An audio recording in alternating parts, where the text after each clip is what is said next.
आज जमीयत उलमा हिंद की आमिला की अहम मीटिंग हुई है और उसका एक अहम एजेंडा जनरल सेक्रेटरी का इंतखाब होना था, लेकिन हमारी इत्तला के मुताबिक देर शाम तक इस ओहदे का इंतखाब नहीं हो पाया है। वहाँ हुआ क्या है इस बारे में कोई कुछ बताने के लिए तैयार नहीं है।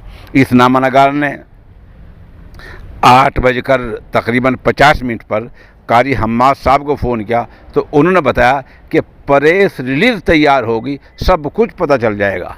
इस नामनगार ने पूछा क्या प्रेस रिलीज़ तैयार हो गई? गोल मोल जवाब दे दिया। दोबारा पूछा, तिबारा पूछा, आखिर कुछ नहीं बताया और वो यही दोहराते रहे कि प्रेस रिलीज़ तैयार होगी, आपको सब कुछ पता चल जाएगा। भाई हुआ क्या है इस बारे में आखिर तक भी कुछ नहीं बताया।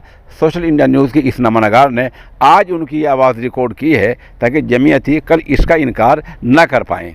बहरहाल एक इत्तला ये भी मिली है कि जमीयत उलमा ने आमिला ने सारा इख्तियार हज़रत मौलाना सैयद अरशद मदनी दामत बरकातुहुम पर छोड़ दिया है। सवाल ये है कि अगर यही आपको करना था तो आखिर 2 दर्जन लोगों को इतनी दूर से किराया लगाकर बुलाने की ज़रूरत क्या पेश आ रही थी?